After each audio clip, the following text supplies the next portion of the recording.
5.7 hectares, TCT title, buhay ang mga may-ari.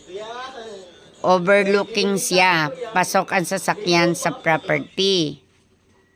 Siya ay may patag at ang patag niya ay 30%, 70% ang slope.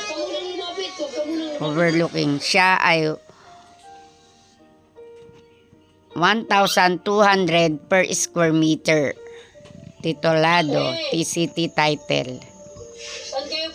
5.7 hectares, dito yan sa Siniluan, Laguna.